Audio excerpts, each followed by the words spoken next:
भैया, मैं बैंक में पैसे जमा करने आया हूँ। पैसे? किसके? तेरे? छोटू, यहाँ 10-20 रुपए जमा नहीं किए जाते, भाग यहाँ से। फटे कपड़े, पैरों में टूटी चप्पल, कंधे पर गंदी सी पोटली, बैंक के गेट पर खड़ा वह बच्चा किसी को भी ग्राहक नहीं लग रहा था।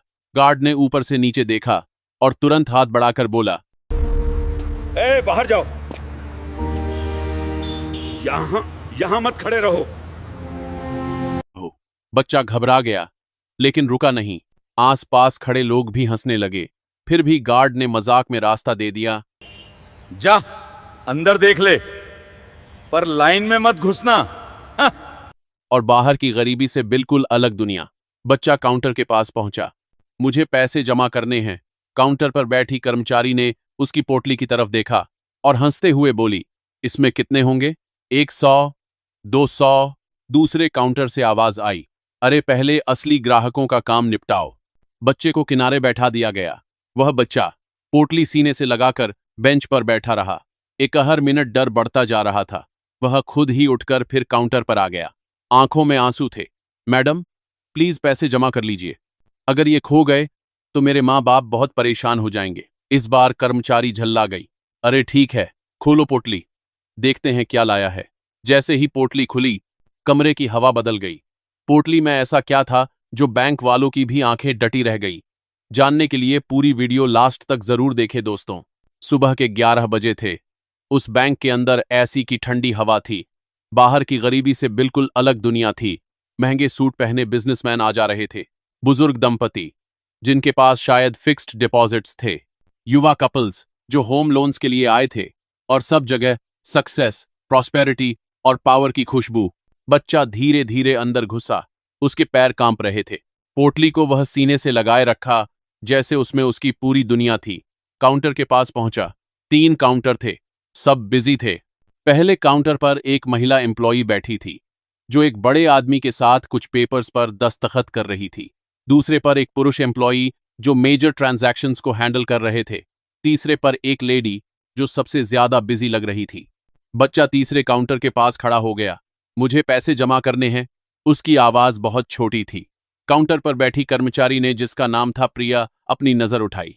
पहले तो उसे ध्यान ही नहीं आया।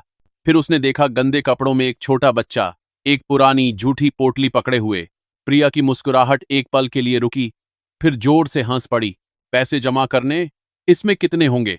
उसने पोटली की तरफ कंटेम्पचुअस इशारा किया, जैसे कोई खिलौना हो। 100, 200 या फिर 50 रुपये? दूसरे काउंटर से एक आवाज आई, प्रिया, ये बच्चों के लिए खेल का समय नहीं है। अगर कोई असली काम है तो बताई दे, नहीं तो उसे भेज दे। तीसरे काउंटर से भी, अरे बैंक मैनेजर को बताते हैं ना कि गरीबों का क्या होगा। ये लोग सिर्फ लाइन बढ़ाते हैं और ये बदबू भी फैला देते हैं। पूरे बैंक में एक अनसेड समझ थी, गरीब लोगों के लिए यहाँ कोई जगह नहीं है। गरीबी खुद में एक क्राइम है। प्रिया ने अपनी नजर फिर से अपने पेपर्स पर डाल दी। ओके, बैठ जा वहां, जब मेरा काम खत्म हो तो देख लेंगे। बच्चे को एक कोने की बेंच पर बैठा दिया गया, अकेले, उपेक्षा के साथ, डर और इंतजार। वह बच्चा जिसका नाम था राजू, पोटली सीने से लगाकर बेंच पर बैठ गया। हर मिनट उसका डर बढ़ता जा रहा था। बैंक में लोग आते जाते रहे। कुछ ने उसे देखा और हंसे, कुछ ने सहानुभूति से सिर हिलाया, कुछ ने तो ध्यान ही नहीं दिया। एक बुजुर्ग महिला ने उसके पास आकर प्यार से सिर पर हाथ रखा, लेकिन फिर अपनी बेटी ने उसे खींच लिया। माँ, ये लोग गंदे होते हैं। 30 मिनट बीत गए, 45 मिनट, 1 घंटा। प्रिया अब भी अपने काम में लगी थी। दूसरे काउंटर पर नए एम्प्लॉईज आ गए थे, फिर भी राजू को कोई नहीं देख रहा था। राजू की धड़कन तेज हो गई। सबको कहां से पता चलेगा कि उसके पास 10 लाख रुपए हैं? अगर किसी को पता चल गया कि उसके पास इतने बड़े पैसे हैं, अगर कोई बैड पर्सन इसे जान जाए, अगर बैंक के किसी एम्प्लॉई को अलग ख्याल आ जाए। पर नहीं, वह हार मानने वाला नहीं था। उसके माँ बाप ने उसे भेजा था, बेटा ये पैसे बैंक में जमा करा दे। घर पर रखना सुरक्षित नहीं है। बैंक सबको प्रोटेक्ट करता है। तुम्हें बस सीधे सादे तरीके से काम निपटा देना। कोई घबराने की बात नहीं है। लेकिन अब राजू को घबराहट हो रही थी, बहुत। वह खुद ही उठकर फिर से काउंटर पर आ गया। आंखों में आंसू थे। मैडम, प्लीज पैसे जमा कर लीजिए। मैं बहुत घबरा गया हूं। अगर ये खो गए तो मेरे माँ बाप बहुत परेशान हो जाएंगे। और मेरी छोटी बहन को स्कूल भेजना मुश्किल हो जाएगा। ये पैसे उसी के लिए हैं। इस बार प्रिया झल्ला गई। अरे ठीक है, खोलो पोटली, देखते हैं क्या लाया है। उसकी टोन में अब भी उपहास था, लेकिन एक अधूरी जिज्ञासा भी। द मोमेंट जब सब कुछ बदल गया, जैसे ही पोटली खुली, पूरे बैंक की हवा बदल गई। अंदर से निकले 500 के करारे, सीधे सीधे नोट। एक नहीं, दो नहीं, 20 नहीं, पूरे 100 के बंडल्स। नए नोट, अभी अभी बैंक से निकाले हुए, सबके सब प्रॉपरली काउंटेड, सबके सब प्रॉपरली प्रिजर्व्ड। प्रिया की सांस अटक गई। ये तो दूसरे एम्प्लॉयज भी उठकर आ गए। सबका काम छूट गया। कितने कारकर हैं? प्रिया ने तेजी से गिनना शुरू किया। 50, 100, 500, 1000, 2000, 5000, 10,000। ये तो 10 लाख। पूरे बैंक में एक अलग तरह की फुसफुसाहट शुरू हो गई। बच्चे के पास 10 लाख, ये कहां से आया? चोर तो नहीं है ना? गरीब दिख रहा है, पर इतने पैसे कहां से आते हैं गरीबों को? अब हंसी गायब थी। उसकी जगह ले ली थी शक। बहुत गहरा, बहुत जहरीला शक। वही शक जो आमतौर पर गरीब लोगों को ही दिया जाता है। इन्वेस्टिगेशन शुरू। मैनेजर को तुरंत बुलाया गया। मैनेजर श्रीमती शर्मा, जो अपने प्राइवेट ऑफिस में बैठी थीं, बाहर निकलीं। क्या हुआ? मैडम, इस बच्चे के पास 10 लाख रुपए हैं। श्रीमती शर्मा की आंखें फैल गईं। उन्होंने बच्चे को ऊपर से नीचे देखा। फटे कपड़े, नंगे पैर, जूठी पोटली। बस ये तुम्हें ये पैसे कहां से मिले? चोरी किए हैं?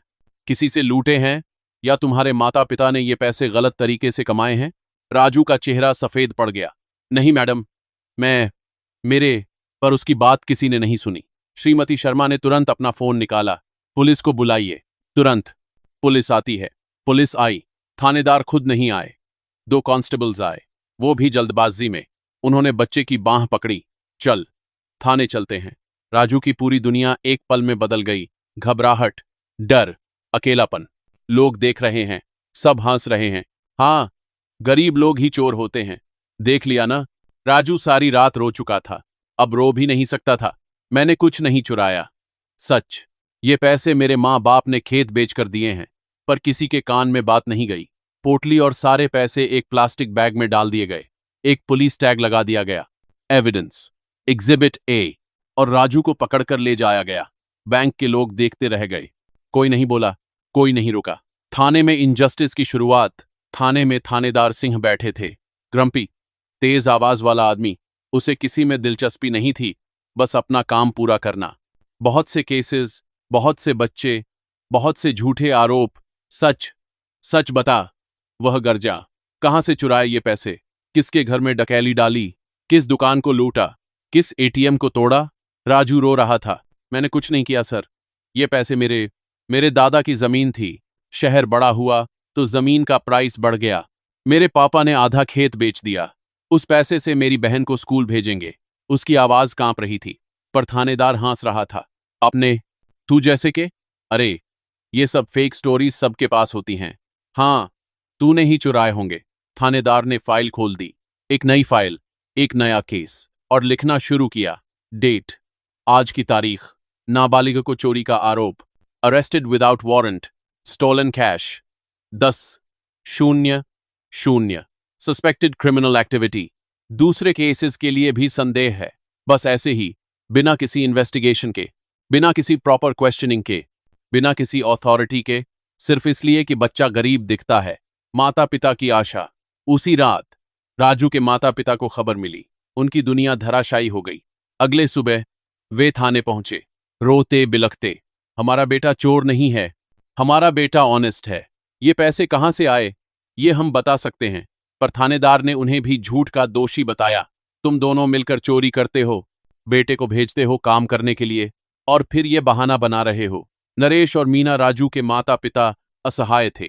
कोई लॉयर नहीं, कोई रिसोर्सेज नहीं, कोई पावरफुल कनेक्शन नहीं, सिर्फ सच, जो किसी के काम न ही आ रही थी। वकील का आगमन। तभी थाने का दरवाजा जोर से खुला। एक गरीब दंपति हांफते हांफते अंदर आए। उसके पीछे एक आदमी बिना जूते का, सूट पहना हुआ, कुछ फाइल्स थामे। एक वकील, राज वर्मा, एक रिप्यूटेड लॉयर, जो उस इलाके के गरीबों के लिए काम करता था। एक अनजान क्यों? क्योंकि राजू के माता पिता के एक दोस्त ने उसे कॉल किया था। भैया, हमारे बच्चे को रॉन्गली अरेस्ट कर दिया है बैंक वाले, बस कुछ कर दो। वकील ने सब कुछ सुना, सब कुछ समझा और तुरंत कार निकाल दी। वह बोला, ये गलत है, ये बहुत बड़ी गलती है। मैं इस बच्चे को बचाऊंगा। कानूनी जंग। मेरा नाम राज वर्मा है। वकील ने थानेदार को फेस करते हुए कहा, मैं इस बच्चे का वकील हूं। उसने कुछ डॉक्यूमेंट्स मेज पर रखे। ये जमीन के कागज हैं, ये प्रॉपर्टी का पूरा डॉक्यूमेंटेशन है, ये सेल डीड है, ये बैंक रिसीट है, ये टैक्स पेमेंट सर्टिफिकेट है। सब कुछ लीगल है, सब कुछ वैलिड है। इनके परिवार के पास उनके दादा के जमाने से एक खेत की जमीन है। शहर की बाउंड्रीज बढ़ने के साथ वह जमीन वैल्यूएबल हो गई। 20 लाख की थी ये जमीन, मार्केट वैल्यू से थोड़ा कम में बेची गई है। 10 लाख उसका एक हिस्सा। ये पैसे बिल्कुल लीगल हैं। $1.8। कोई चोरी नहीं, कोई गलत काम नहीं। थानेदार को अब चुप हो जाना पड़ा। वकील का ताकतवर भाषण। सुनो थानेदार जी। वकील की आवाज पूरे थाने में गूंजी। बिना किसी प्रॉपर इन्वेस्टिगेशन किए, बिना किसी वारंट के, बिना बच्चे की बात सुने आपने उसे गिरफ्तार किया, सिर्फ इसलिए कि वह गरीब दिख रहा था, कि उसके कपड़े फटे थे, कि उसके पास पैसे होने की औकात नहीं है। ये अन्याय है, ये डिस्क्रिमिनेशन है और ये गैर कानूनी भी है।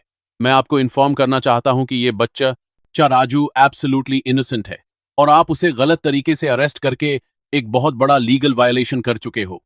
अगर आप अभी इस बच्चे को इमीडिएट रिलीज नहीं करते तो मैं हाई कोर्ट में सीधे जाऊंगा और मैं आपके खिलाफ और इस बैंक के खिलाफ एक प्रॉपर केस दर्ज करूंगा।